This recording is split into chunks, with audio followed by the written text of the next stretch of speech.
Հայաստանը Եվրամիությունից բարեուղիղ իմաստով խոշոր նվեր է ստացել, ամենածանր բեռը մոտ 20 տոննա է կշռում։ Խոսքը հեռակառավարվող մեքենայի մասին է ականազերծման աշխատանքներին աջակցելու համար։ Երկու մեքենաներից մեկն արդեն Հայաստանում է։ Մարդասիրական ականազերծումից բացի բազմաֆունկցիոնալ մեքենան կարող է կիրառվել նաև սահմանազատման, ինչպես նաև ենթակառուցվածքների վերականգնման աշխատանքներում։ Ռադիոլուրի հարցին ի պատասխան նշում է Հայաստանում Եվրամիության պատվիրակության ղեկավար դեսպան Վասիլիս Մարագոսը։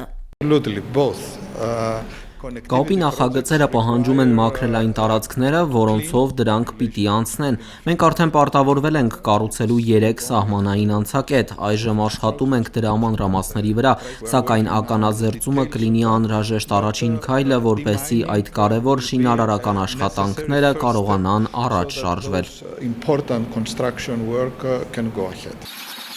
Եվրամիության ուշադրության կենտրոնում է տարածաշրջանային հաղորդակցության և Հարավային Կովկասի ավելի լայն ապաշրջափակման օրակարգը։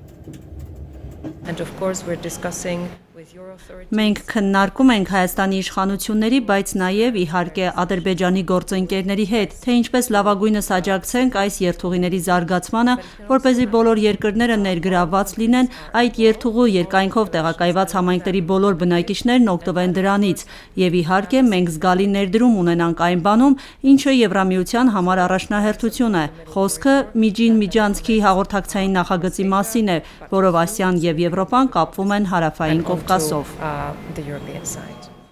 Եվրոպացի պաշտոնյան հաստատում է, որ Եվրոպական միությունը Հայաստանի և Ադրբեջանի իշխանությունների հետ քննարկում է, թե ինչպես Բրյուսելը լավագույնս աջակցի Հարավային Կովկասի հաղորդակցային երթուղիների զարգացմանը։ Մագդալենա Գրոնոյի համար տարածաշրջանում կայուն խաղաղության կառուցման առաջընթացն աներևակայելիորեն տպավորիչ է։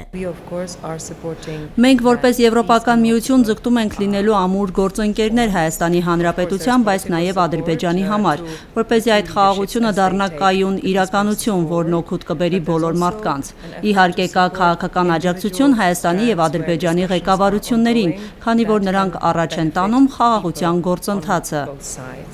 Հումանիտար ականազերծման աշխատանքները Հայաստանում պաշտոնապես մեկնարկել են դեռևս 2002 թվականից։ Աղտոտված տարածք, այսպես են ականազերծողները կոչում այն վայրերը, որոնցում կարող են մնացած լինել ականներ կամ պատերազմի պայթյունավտանգ մնացորդներ։ Այդպիսի հողեր կան Հայաստանի 5 մարզերում՝ Տավուշում, Սյունիքում, Վայոց ձորում, Արարատում, Գեղարքունիքում։ Պաշտոնական գնահատումներով խոսքը շուրջ 43 միլիոն քառակուսի մետր տարածքի մասին։ Նոր տեխնիկայի կիրառումն էականորեն կփոխի այս պատկերը, համոզված է հումանիտար ականազերծման և փորձագիտական կենտրոն ՊՕԱԿ-ի տնօրեն Էդուարդ Պետրոսյանը։ Կբերի էական ռիսկերի նվազեցմանը, դժբախտ դեպքերի նվազեցմանը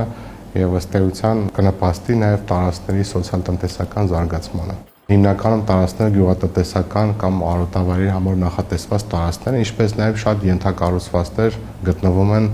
աղտոտված տարածքներում։ Տարածքների մաքրման արդյունքում հնարավորություն կլինի և վերականգնել և ենթակառուցվածքները և շահագործել գյուղատնտեսական նպատակով մեր պիտանի հողերը։ Ականազերծման մեքենան հայկական կողմին հանձնելու համար Երևանում է նաև Եվրոպական հանձնաժողովի արտաքին քաղաքականության գործիքների ծառայության ղեկավար Պետեր Վագները։ Նրա ներկայացմամբ խոսքն ավելի լայն միջոցառումների և նախագծերի փաթեթի մասին է, որ Եվրոպական միությունը ներդնում է Հայաստանում խաղաղության գործընթացի համար։ Ծրագրի արժեքը շուրջ 5.5 միլիոն դոլար է։ Եվրոպացի պաշտոնյան ընդգծում է սահմանամերձ շրջանների բնակիչների անվտանգության ապահովումը։ Հայաստանի ստացած ականազերծող մեքենաները նախագծված են հումանիտար աշխատանքների համար։ Արտադրող խորվաթական ընկերությունն այն փորձարկել է Բալկանյան երկրներում։ Այդ մեքենաները կիրառվում են Սաուդյան Արաբիայում, Եմենում, Ուկրաինայում։ Ականազերծող հեռակառավարվող 2 մեքենաներից բացի Հայաստանը շուտով կստանա նաև շտապօգնության 2 մեքենա անհրաժեշտ հագեցվածությամբ։